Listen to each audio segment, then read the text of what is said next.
back. Episode number 2. We have Jason, the founder of Red Sydney, filmmaker, storyteller. This one is packed with gems, super insightful. So lock in. And by the way, thank you to Cafe Shira for providing the space and the amazing beverages. And I hope you enjoy. So I would say definitely cinematography, but ultimately director and storyteller. In this day and age, man, you know, you kind of find a lot of people doing it themselves from A to Z, right? Well, as much as you can. So I wouldn't say cinematographer because I know there are people out there who actually study every nook and cranny of lighting and cinematography, and they might have a problem with me saying that because that might be their main course. My main course is storytelling as a director and writer, but cinematography definitely plays a huge part in that, you know? Just Yeah. you know how it is, man. There's always Right. somebody who's gonna be like, "Oh, I'm a cinematographer and I got this $40 million camera here," and Right, yeah. yeah, they take that stuff to another level, man. Like, Yeah, no, and absolutely. And this is one of the things I've learned, it's like, can you take a pinhole camera or a matchbox camera with a 35 millimeter film and take still pictures, but in a sequence where you can make a film out, like a short film. yeah. And if you're that's how you can do some amazing creative storytelling, right? But Right, that's the core discipline, but you have all these add-ons to it right. to complete it. And I wanted to, have you share your journey Yeah, and how you begun this journey in filmmaking and storytelling specifically, because it's all about the story. absolutely.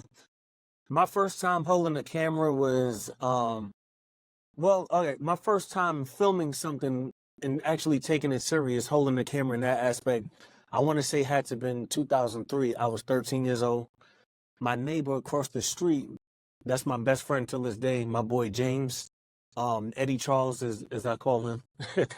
um, and so he was doing BMX bike tricks, which um you didn't see a lot of black people doing BMX X Games stuff, like, you know. Oh, gotcha. And And this is in the Bronx? yeah, in the Yeah. Bronx. So this is Gun Hill Road area near the Valley, Mickle to be exact, in the Bronx.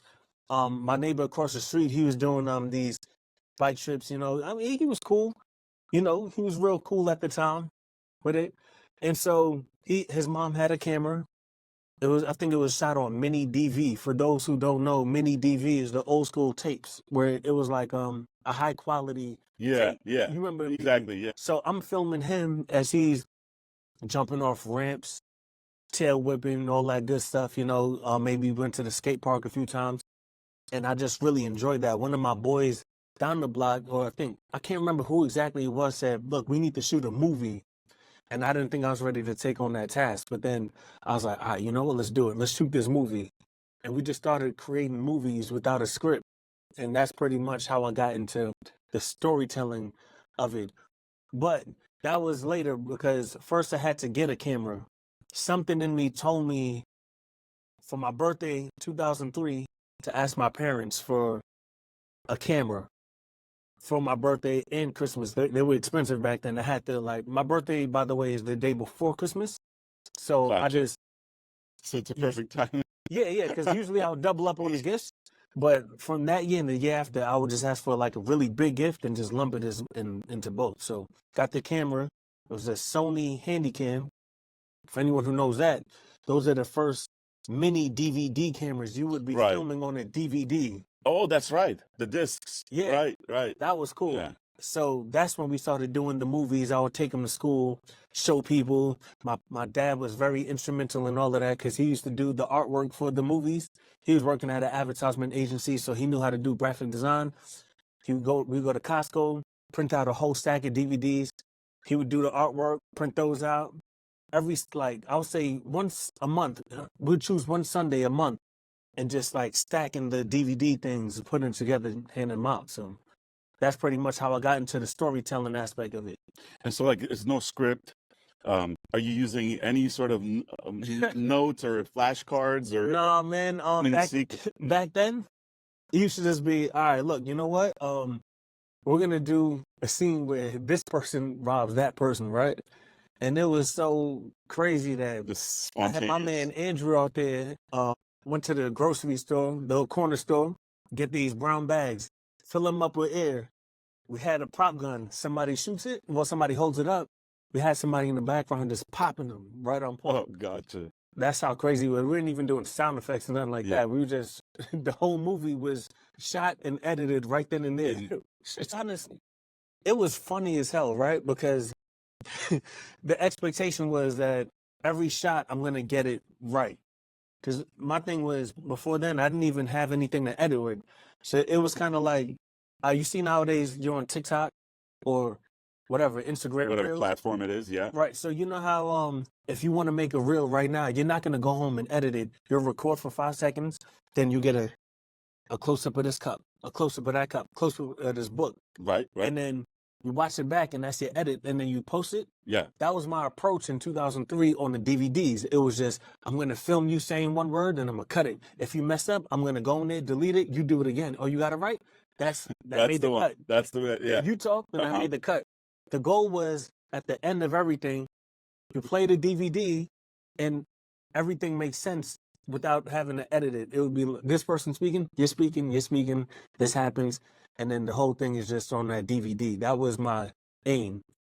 And that's kind of crazy because I was listening to Werner Herzog, and he said his process is like when he goes on a set, he says, number one, he doesn't use the director's chair, right? Okay. And then as soon as he hits the set or he's on the set, within the 5 minutes, everything's already set up, but within 5 minutes he's shooting. He doesn't care what's happening there and and what is taking place. There's no procrastination. Like he's on it, and if there's some defects, fine, but we're going to be shooting. We're going to shoot at this time. And he said, you got to do this because if you let things sort of take control of that process, because you have so many thoughts like, oh, is this going to come out right or not?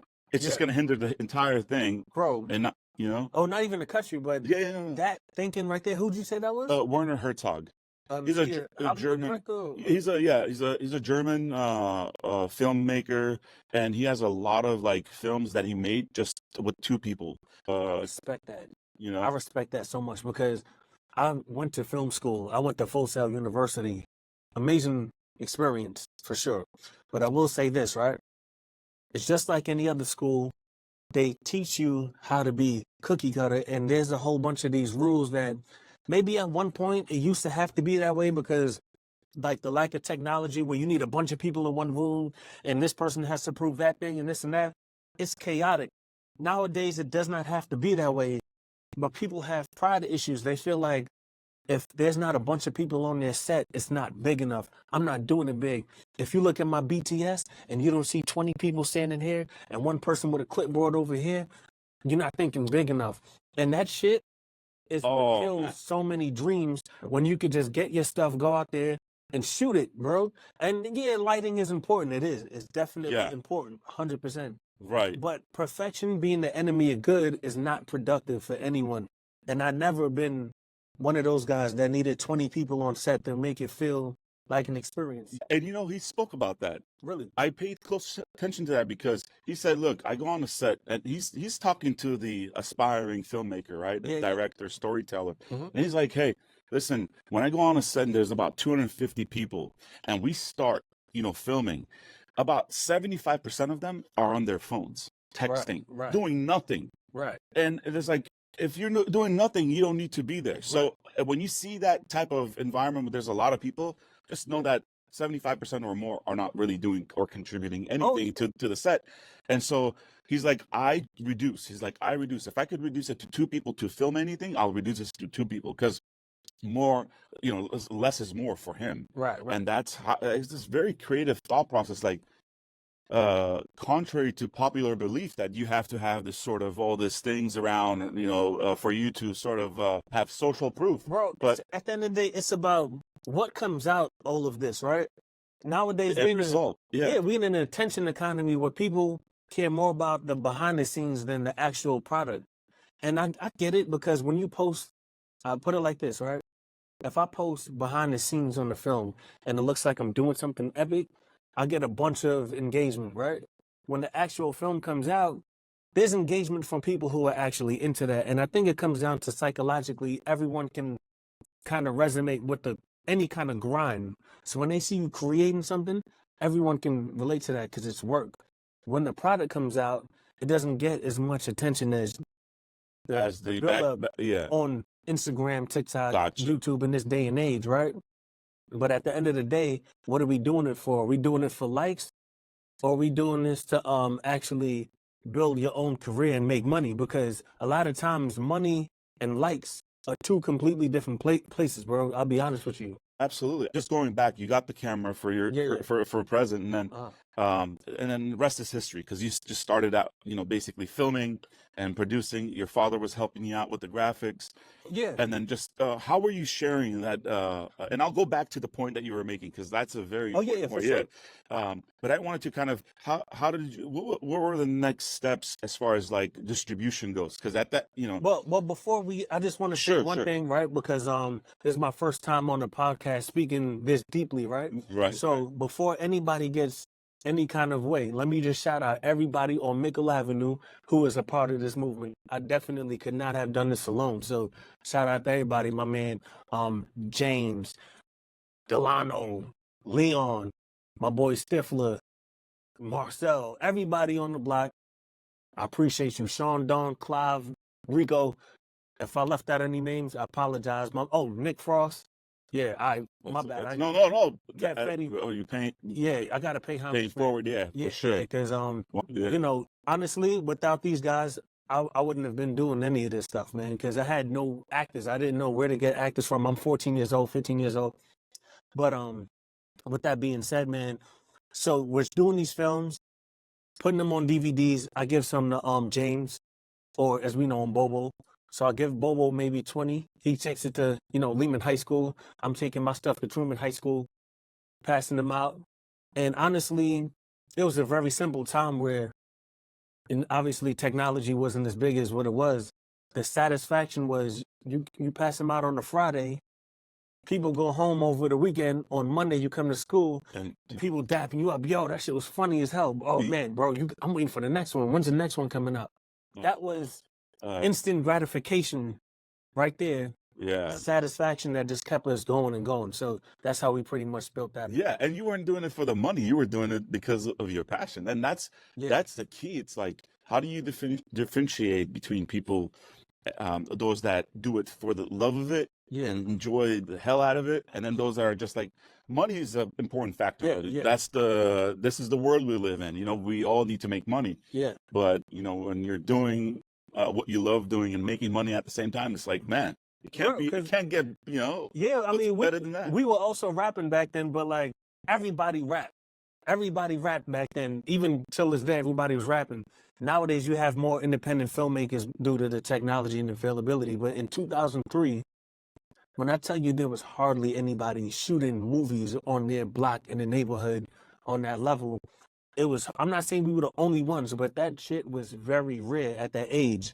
Gotcha. Yeah, and so that's pretty much what built it up for me, man, was just that satisfaction and knowing one day we could take this further, Once I go to college or whatever, that was my thinking. Once I go to college and hone in on this, then I don't know. You went in all in on Yeah. this, Yeah, yeah. It wasn't like, hey, this is a side thing. I'm doing this for life.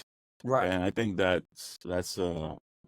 takes a rare type of human being to do that because the work, because people think it's easy, hey, I'm gonna wake up and I'm just do it, and there's no hard work involved. All I got to do is point and shoot. No, it's a lot of hard work, and of course the creative process that you have to go through, and a little bit of luck too, because you know what, Yeah. I gotta be honest and say that I'm really blessed that I had both my parents and that they kept me focused. Because truth be told, there's some people who, well, two things. Number one, they probably didn't have the means to get that kind of technology in their vicinity at that time, right? Number two, right. also another thing that kept me focused was my parents' strictness, right? I wasn't allowed to go to the park down the hill because if I went down there, they knew that trouble was waiting down there, right? If I did, I had to sneak and go. Yeah. And I really wasn't trying to do that too often because I know the consequences. So I'm on this block, and this block is just my entire world from one end to the next end. So what am I gonna do here? I got a basketball hoop in the yard. That's one thing, but what else? So once you find something creative and you're not distracted with all of the distractions that a lot of people had, then you'll really Yeah, get into that. you're onto something, and here we are today. And I think a lot of people that are going through this process of thinking and going into a certain type of industry, specifically in film making, storytelling. Yeah. There's so many more options now that you can apply these skills to, Right. but it's rare to hear the beginnings of how someone has started and the tried and true approaches and the battle scars, that one has to go through Yeah. to sort of level up every time, because New levels, new devils. new levels, new devils. Mm-hmm. And so and to do it consistently for over a decade, and just like, hey, I'm gonna die on this hill type of thing. Oh, man. It's Yeah, I that's mean, I'll rare. be honest, yeah. I always felt like I had no choice. I always felt like I had no choice. I had 2 jobs in my entire life, and both of them were for 2 weeks each, right? So I spent 4 weeks of my entire life doing a regular job, right? I'm not cut out for it. And maybe that's just me telling myself that, but at this point, I'm 34. This is all I know. You get what I'm saying? Not to say I can't go learn some other thing in the Right. I'm not interested in that. This is all I know. Yeah. So when my back is against the wall, I don't just go running to Absolutely. where are people getting jobs? Indeed.com or LinkedIn? LinkedIn, yeah. I'm not running there. My thing is, who am I networking with next? What situation am I going to build next? So like that's really And I think, of course, everybody pays their dues, and you learn from these, whether they're 9 to 5 jobs or you're driving yeah. Uber or whatever it is that you have to do on the side to stack up and then pursue your passion. Absolutely. But right, you should be uncomfortable. If you're uncomfortable in a position where you're not happy, you need to figure that out, and you got to get out of there, because that's not going to be in any shape or form good for your mental health or your physical health. Right.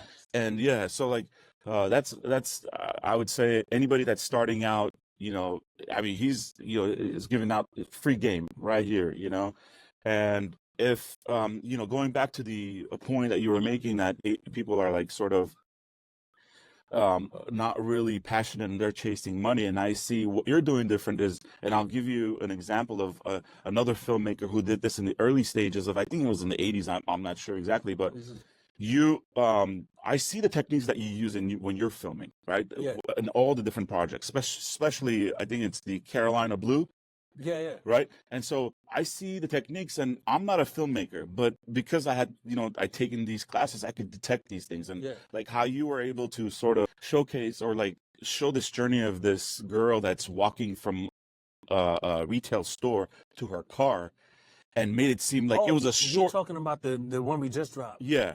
Oh yeah, Fall Hard. Oh, Fall Hard. Yeah. Okay. Carolina Blue. That was the fight scene. That was a fight scene. I'm sorry. Yeah. I've looked at all of them. No, I get it Yeah. confused myself because it's a whole bunch of content. So yeah. But So yeah, that was Fall Hard. yeah, so I saw the fight scene, the action scene was like intense. Mhm. I think to the point where, like, if you like, one of my greatest action scenes that for me, everybody has their own genre, right?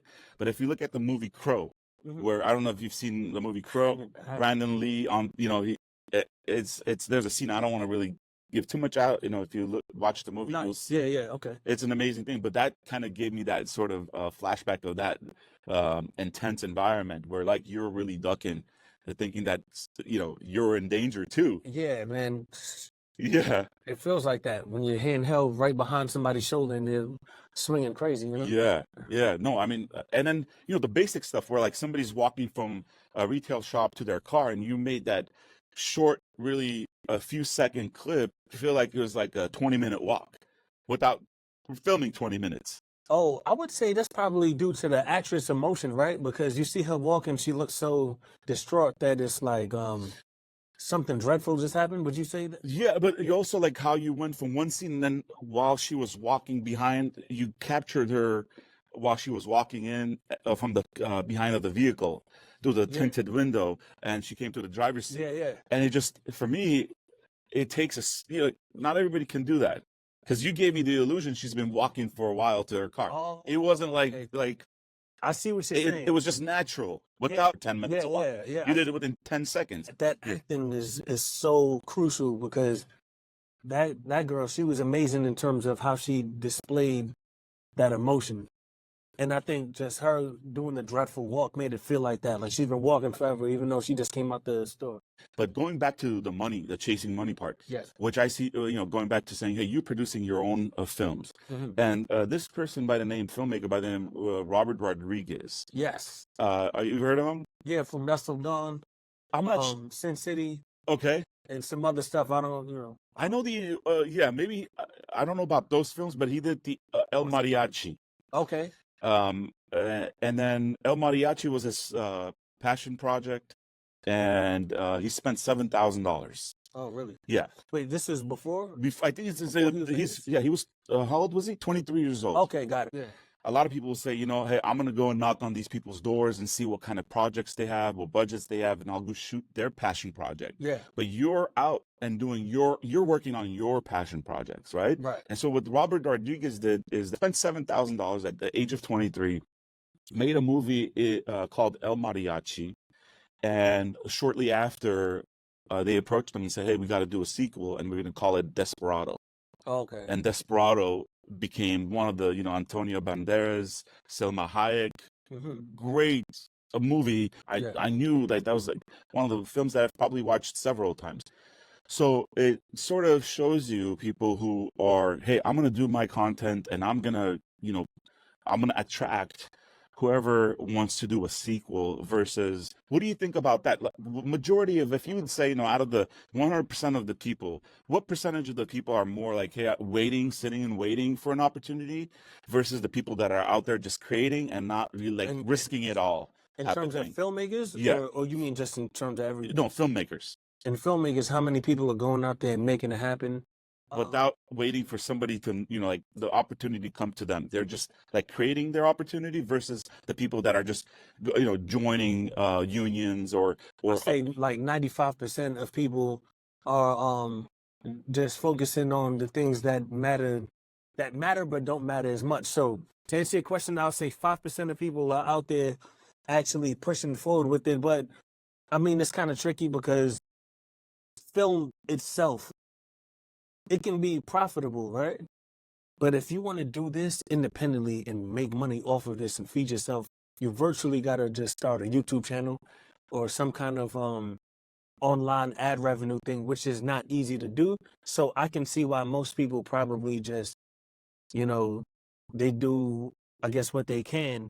However, that's not an excuse to fall short or not go as far as you can take it. That's how I Yeah. feel about it.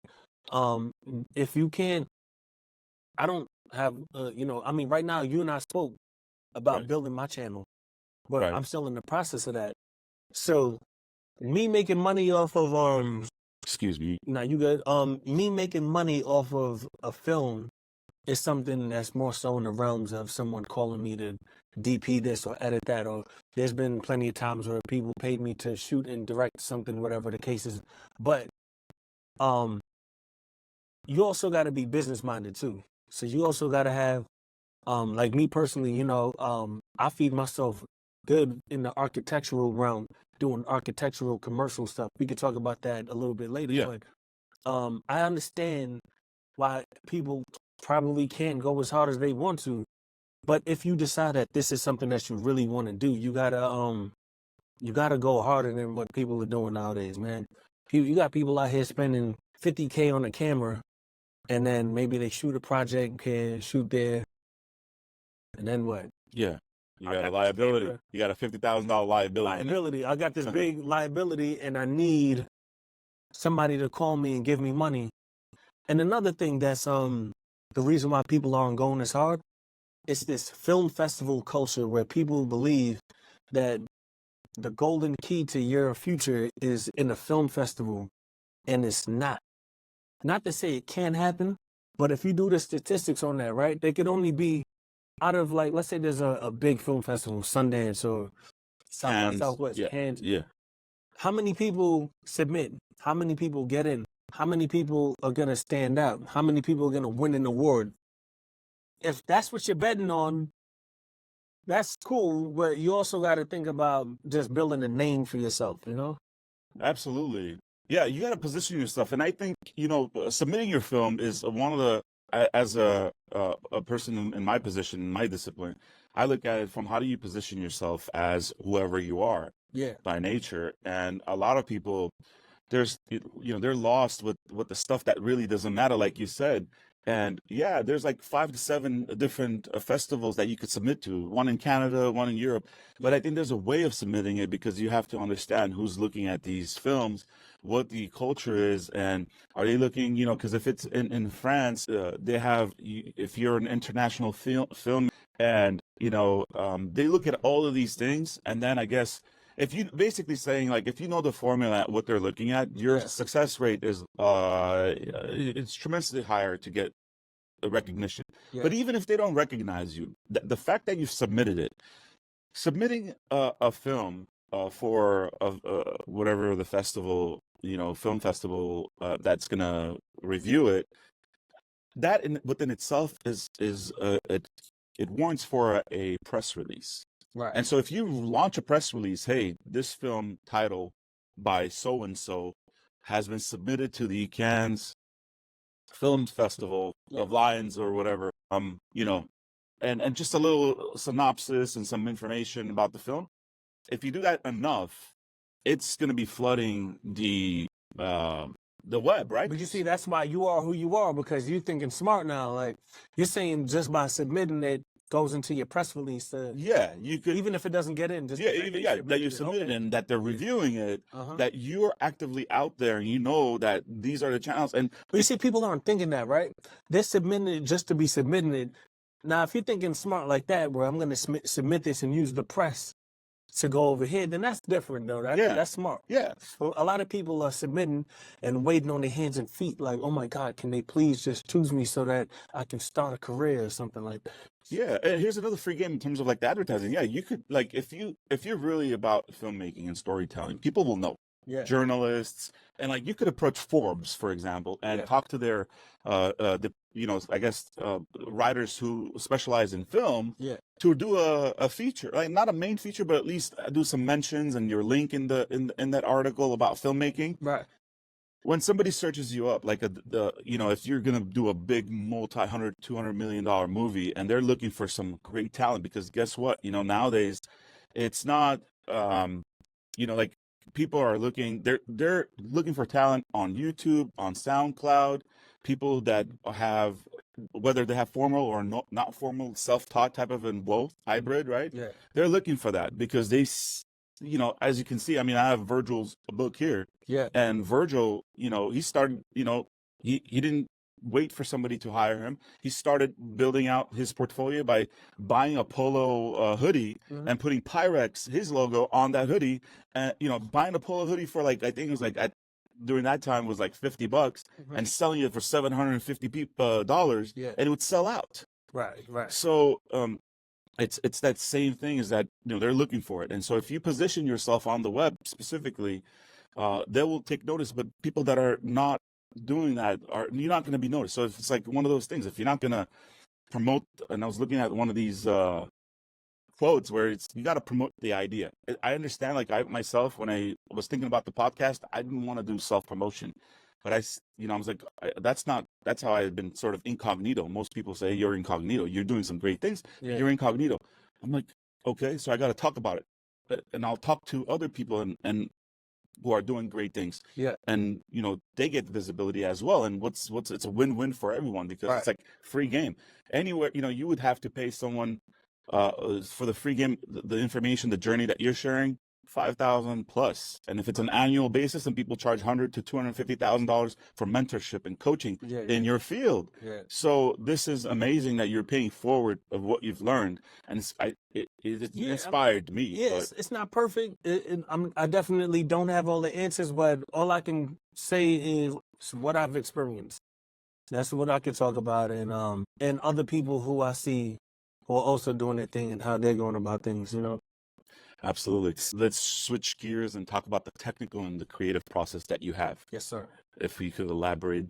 So, in terms of the technical side, before a short film, I'll be honest, man. I just want to know the location, and once I know the location, we're usually on Peerspace. We figure out the location.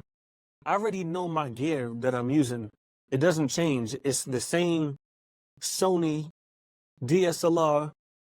Right now, I'm using the Sony A7 III. That's what I'm using. And to all the tech geeks out there, they're probably gonna go, "Oh, I'm surprised, because you know me, I got this Red Cam or this Ari or this and that." I'm telling you, man, you get great quality out these DSLRs today. Don't have to worry about battery power and all this other stuff running through cards. It's very productive to use a DSLR, so I'm sticking to my DSLR for now. So I'm using the same gear. It's already rigged up. I got a V-mount battery. It's lasting all day. So the technical side to me is not too heavy. I just need to know what we're doing, and then I'm bringing the gear. We're doing the sound. The location is here. The actors are here, and we're just gonna get it done. Until I get to the point where we have practical effects on set, then we gotta stop and do, if you want to do like exit wounds and blood and stuff like that. But we're not doing that right now. Yeah. Yeah. Gotcha.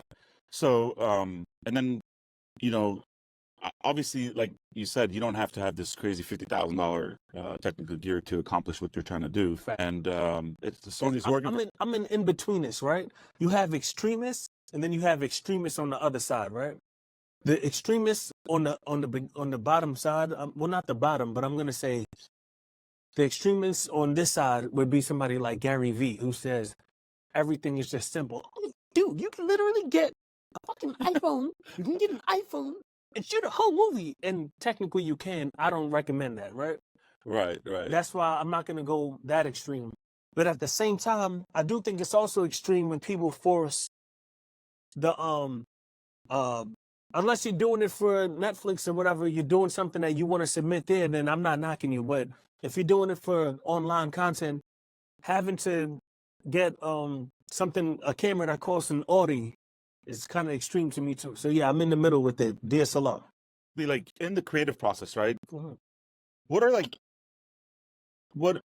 other people in the industry that you get inspired from, and have significantly influenced you in developing your, and it's an evergreen thing, right? Every day you're a different person because you're creating and evolving. But any I actually got a list, right? Because when people ask me that, I'm usually scatterbrained because I don't think about that every day, right? So I got a list, if you don't mind. Yeah. All right, so inspiration, here we go. So I got some of my favorite movies ever here, not in any particular order, but the people who directed these, I have their names. I can't tell you who exactly shot it.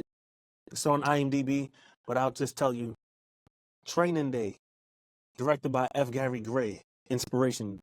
Signs by M. Night Shyamalan. Inspiration. Unbreakable, M. Night Shyamalan. The Bourne Ultimatum, Paul Greengrass. Nightcrawler, Dan Gilroy. I don't know too much about him. I just found out his name recently, but that movie was awesome. Death Proof. Action-packed. What, Nightcrawler? Yeah. Well, you would say that's action packed? I'll say it's suspense packed. Yes, or suspense packed. Yeah, that shit was crazy. Death Proof, Tarantino.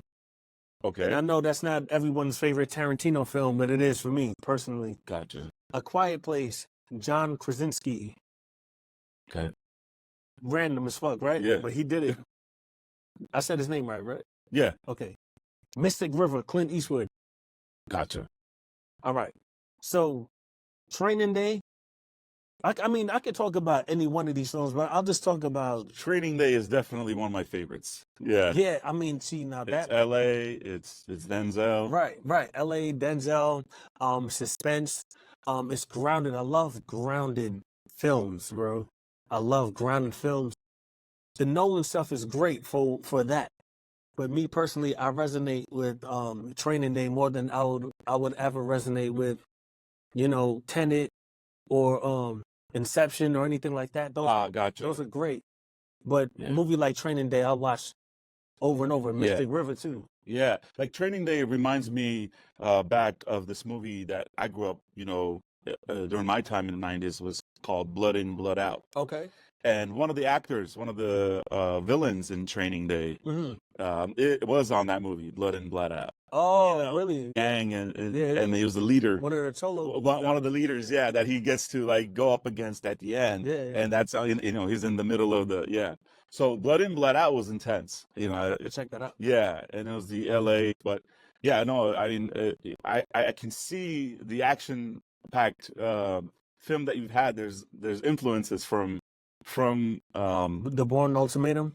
I've seen that as well. Yeah, That pretty much is it for me. I think that's the only movie action that I look at and just go, damn, I want to do that. And it's controversial because a lot of people have a problem with handheld action. I guess they say some people take it too far with the shaky cam, I get, but they're thinking from their perspective. I don't think they're thinking from the audience perspective.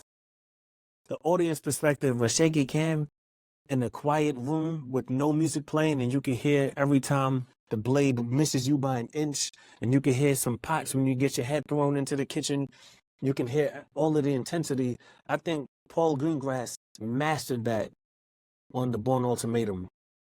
The shaky cam. You familiar with what I'm talking about? yeah, no, of course. That Yeah. you immerse into the scene. Yeah, If you yeah. want immersiveness, you need to have that effect. Yeah. I don't know if there's like some kind of a debate where you should use it or not, but I think Oh, yeah. There are people who hate on that. There are people who like action on a tripod, right? I'm sorry, but how whack and traditional is that just to have the camera on a tripod? You swing, then it cuts to another tripod. And you know what it's like? And I love Rush Hour, but those were all done. oh, gotcha, yeah, And that's cool because, people want to see every Jackie Chan stunt or whatever, but it's not on a wider, realistic. You're not people getting fight like into that. the trenches of what's really going on. Well, people don't fight every like that. move. Like if Yeah.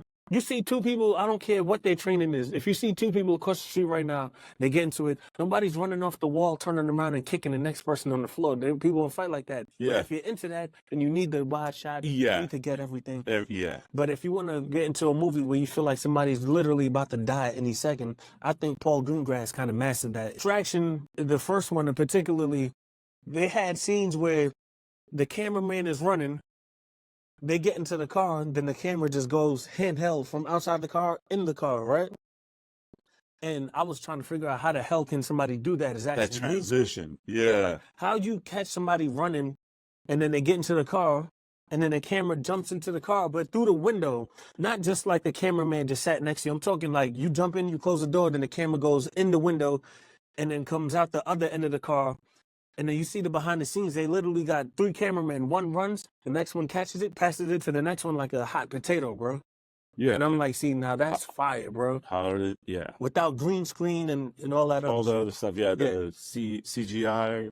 Yeah. No, that stuff. Right. No, absolutely. Absolutely. Yeah, and I see that in your independent films. When I look at all your short films, I see that. I appreciate it. Your It's just all about those grounded movies, bro. Just a movie that resonates for real. That's pretty much my take on it. It just has to resonate.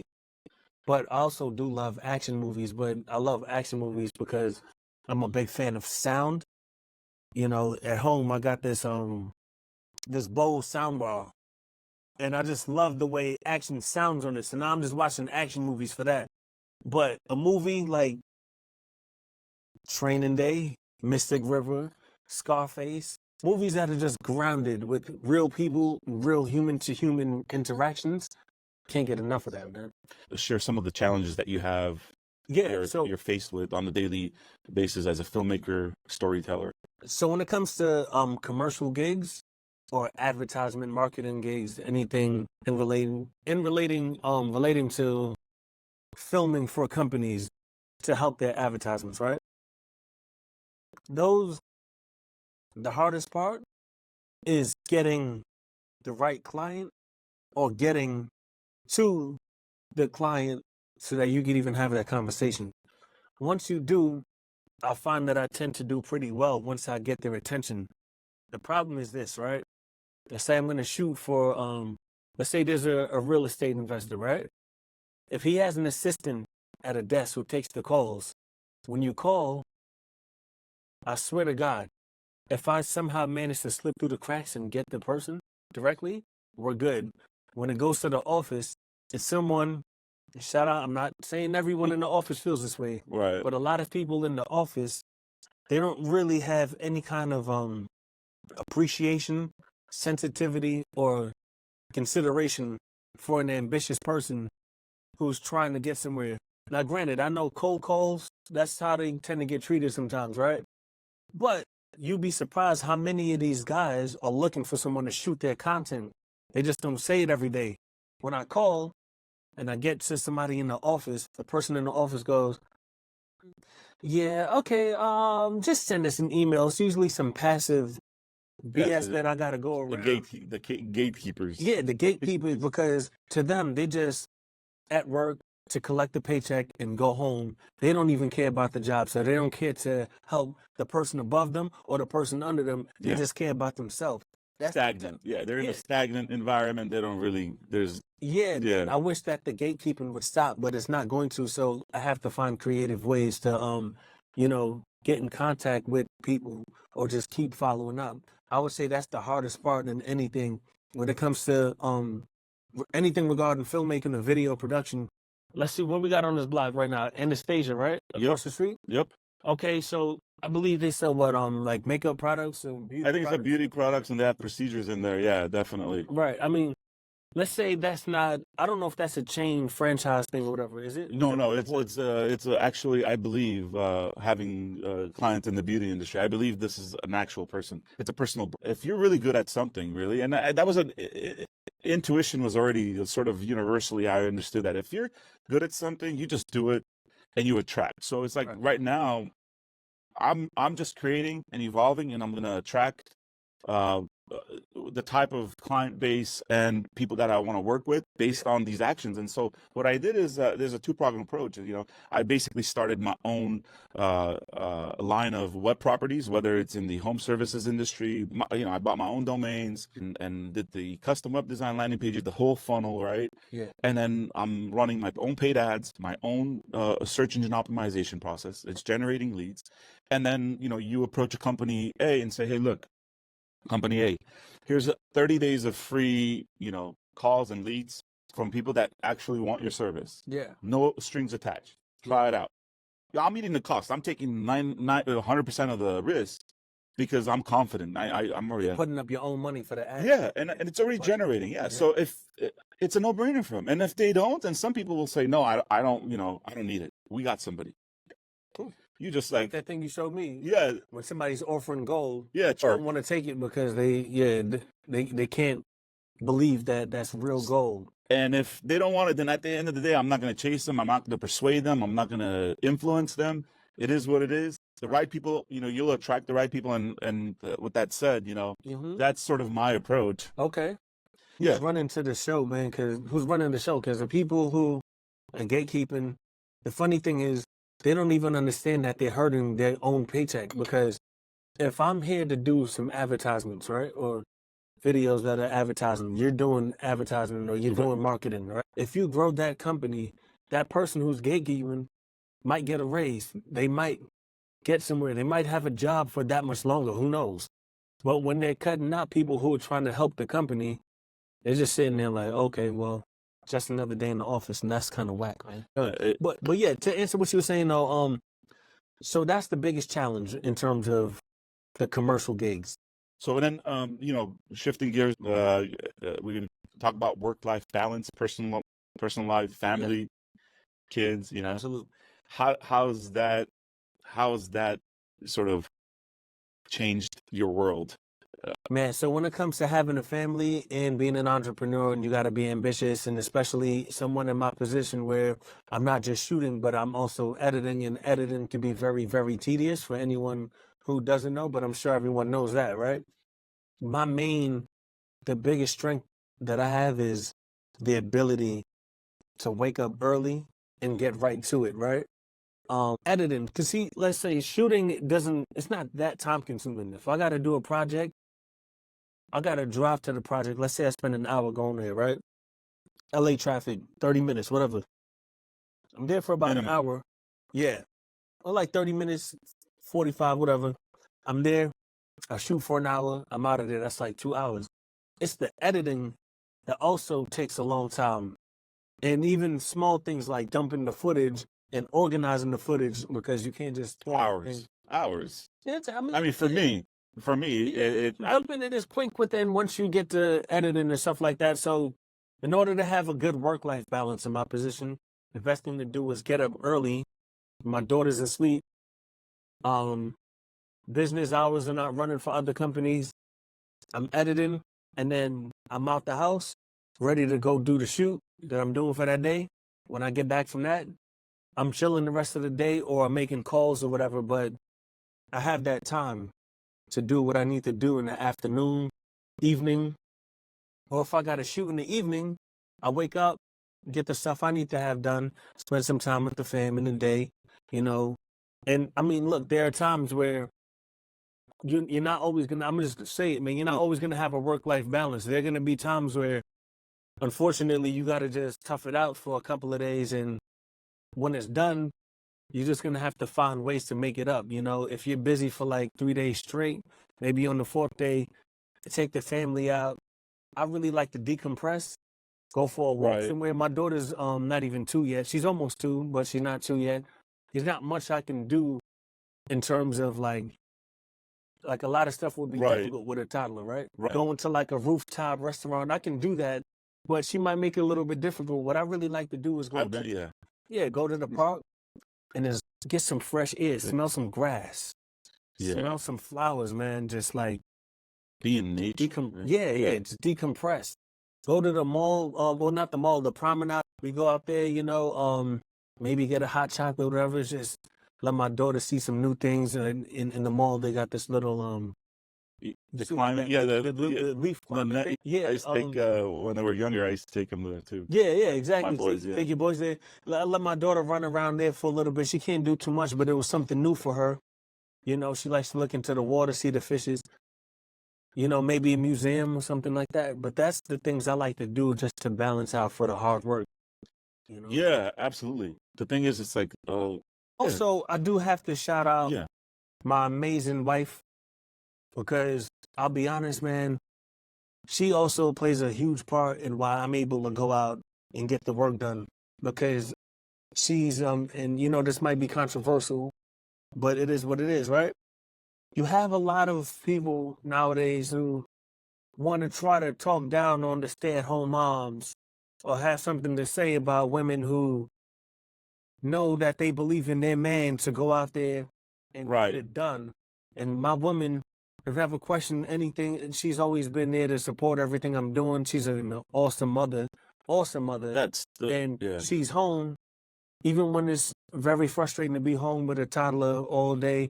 And she's always playing the position to get that done. So I can't leave that out there, because when it comes to, you said, work-life balance, if she was on some like, no, I'm a career woman, and there's nothing wrong with that. I'm not career, but if she had to be a career woman and she's like, I have to go to this corporate job or whatever, it would be tough, bro. You have to now deal with babysitters, which, you know, that's another thing. And then got to deal with schedules, who's picking up this, who's going there. It could get hectic. Future aspirations, just build a network, build a following, a viewership. And I'm doing that through YouTube. And we spoke about, you know, later on maybe pursuing a Patreon situation, maybe exclusive content. Oh, no, not the Patreon. You're saying YouTube has a membership once you get to a certain point, right? Like once you get monetized. Yeah, you could monetize. Yeah, you could do membership. Yeah. My advice for any entrepreneur, especially in the film lane, is this. All right, don't spend too much time focusing on things that don't matter as much. Make sure you get your skill set together and make sure you go as hard as you possibly can. Stay consistent. I'm not going to take credit for this next quote. It goes to Jim Jones. Paraphrasing, he says something along the lines of, I think it's when you can't stay motivated, stay consistent. Because that's the only way you're going to continue to grow, is just stay consistent. That's the best thing I can say about it, is just stay consistent. You know what I'm saying? Yeah, and just take care of yourself, you know. Just take care of your mental health, your physical health. I'm not gonna sit here and preach to you or whatever the case is, but if you're that guy who has a hangover and you got something important to do the next day, and you're still gonna go there, but you're not performing your best because you can't control your vices then that might cause some issues because in this lane, there is nobody to guide you. There's nothing to fall back on. Shit. As a filmmaker, you can't even get a sick day without losing a bunch of money. Maybe you can if they paid you up front and they're nice enough to give you another day. But if somebody, Oh, that's rare. right? If they gave you a deposit and you got to be somewhere, look, at the end of the day, health comes first. So if you're at home with the flu, then you're gonna just have to take that loss, right? But if you can avoid catching flus, because I know that sounds crazy, but you actually can avoid certain sicknesses, illnesses, Yeah, and taking getting care no of it. sleep and shit like that. So you got to take care of yourself and just be consistent and pay attention. Just pay attention to where things are going and know yourself. Know, okay, this is a new trend that I like. Maybe I'm gonna follow this. Nah, that's some trendy shit. I'm not going that direction. I'm gonna stick with this, even though people are telling me to go with that. Cool. I'm comfortable. Know yourself. And at the end of the day, if you know yourself, what can Yeah. somebody take away from you? Absolutely. That'd be uncomfortable. I greatly appreciate that. And Absolutely. so thank Absolutely. you, Jason. I appreciate Yeah, you. And anytime, I man. appreciate your time. Yes, sir. Anytime. And The author from GeoClicks. we'll talk soon again. Let's do it.